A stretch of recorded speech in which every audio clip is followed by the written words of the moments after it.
Hey everyone, today we are diving into something that every English learner struggles with at some point.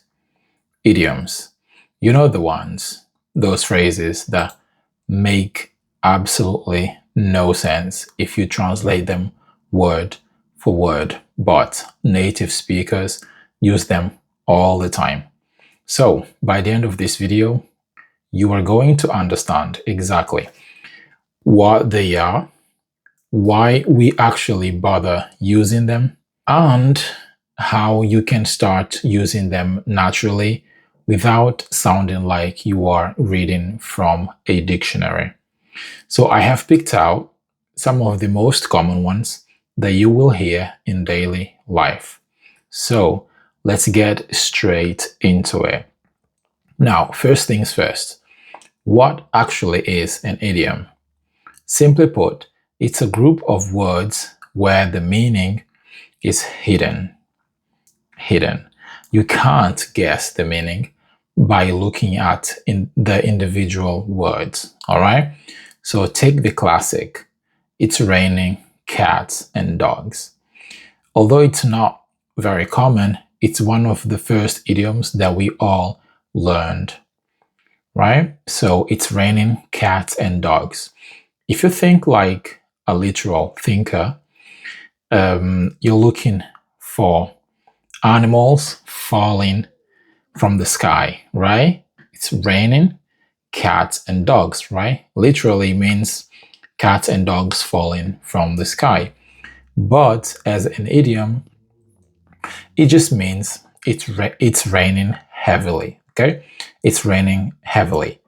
So idioms are like shortcuts. They use a visual image to represent a big idea.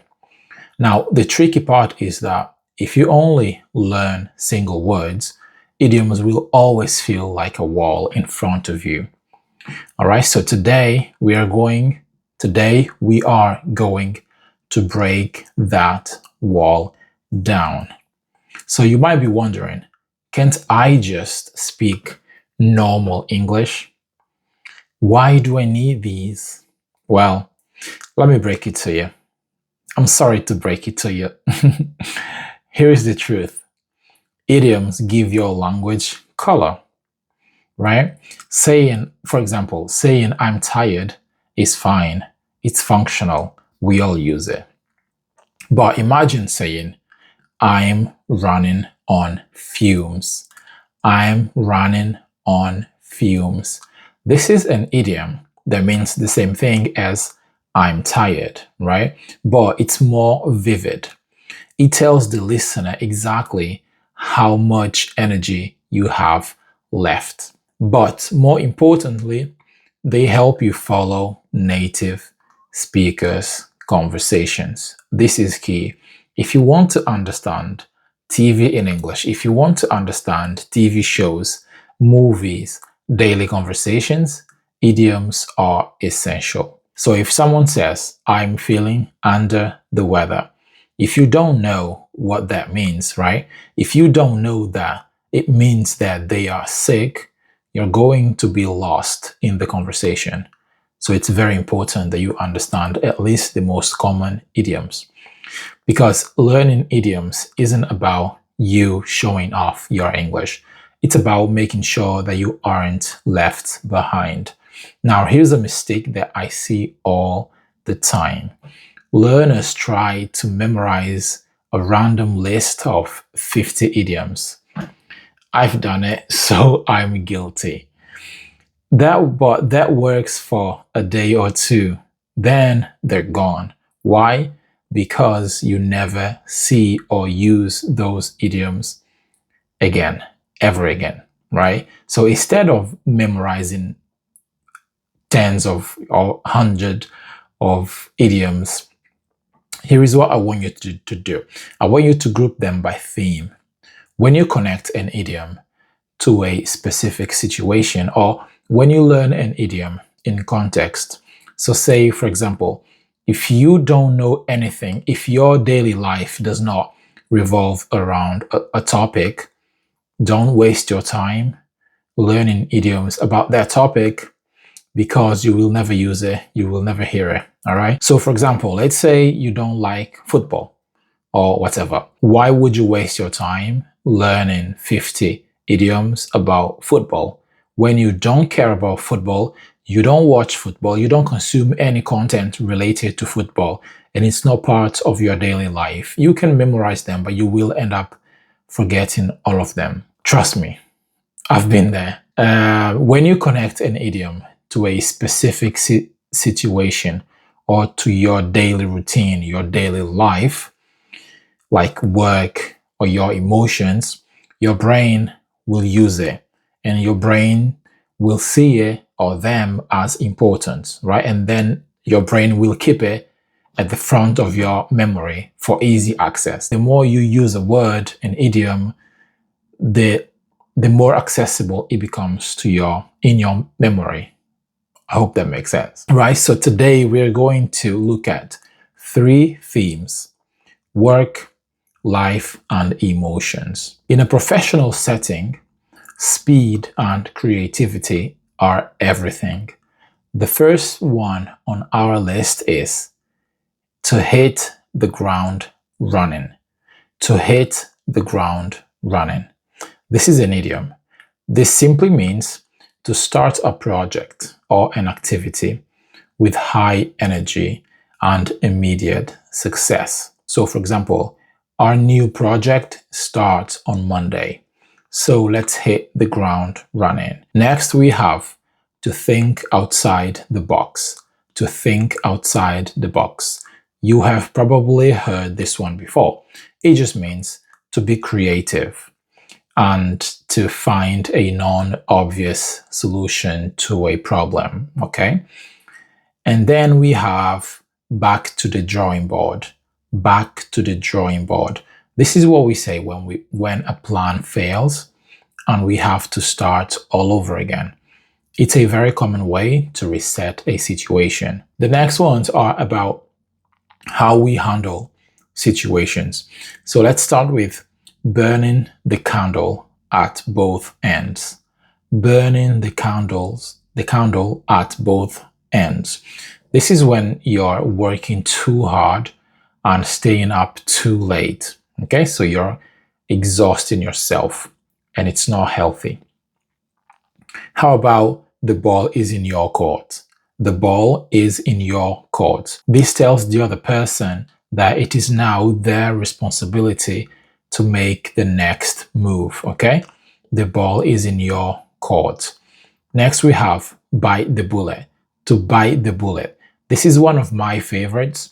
This just means to accept something difficult or unpleasant because it's necessary. You just have to do it. You just have to deal with it, okay? So you have to bite the bullet. When we talk about feelings, we get very visual. One of the most common idioms is over the moon, to be over the moon. What does that mean? Well, it just means that you are not just happy, you are ecstatic. For example, I got a new job. I'm over the moon, right? I am ecstatic. I am beyond happy. How about down in the dumps? Down in the dumps. Wait, what does that mean? Never heard that before.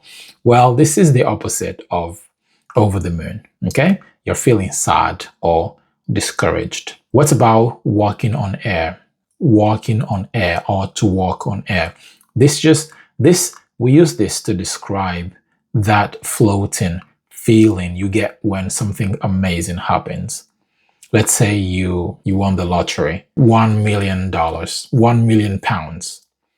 You would be walking on air for sure. Now, the question is, how do you start using these idioms? Well, this is what I would recommend. Try to use them in context. Try to use them in your daily life. There is no point learning them if you are not going to use them again in real life. You can learn all of these common idioms, but if you don't use them in your life or hear them again often, you will end up forgetting all of them in a few days. What I would suggest that you do is write them down and read them, say them out loud to yourself. If you don't have anyone to talk to yourself. But ideally, use it with other people in context. All right. Now, your brain remembers the physical act of speaking much better than just looking at a screen, much better than just reading them. Okay. It's important that you actually say the words. A quick warning is to not overdo it. You don't need to use idioms all the time. Okay. Just use a few here and there, and it will make you sound natural and fluent. Don't force it. Just use them naturally. Don't make up new idioms. Just use the ones that already exist, okay? Don't make up your own ones. If you change the words, the idiom breaks completely. Now, here is a quick challenge for you. Pick one idiom from the list today and write a sentence using it in the comments. I'll go through and check as many as I can. Well, I have a feeling there aren't going to be many, but yeah, I invite you to give that a try. Now, idioms are not scary once you understand the logic behind them and once you encounter them daily. Memorizing them is not ideal. I've done it, but I would not recommend that you do it. Okay? If you found this video helpful, hit the like button and subscribe to the channel if you have not already. I'm here to help you move past the basics of English and actually master how English is spoken in real life. Because I live in England, I work here, I speak with native speakers all day, every day. Not all day, every day, but yeah, every day. So yeah, I think I can teach you or help you with your English learning journey or whatever. Thanks for hanging out with me today. Take care, and I'll see you in the next one. Cheers.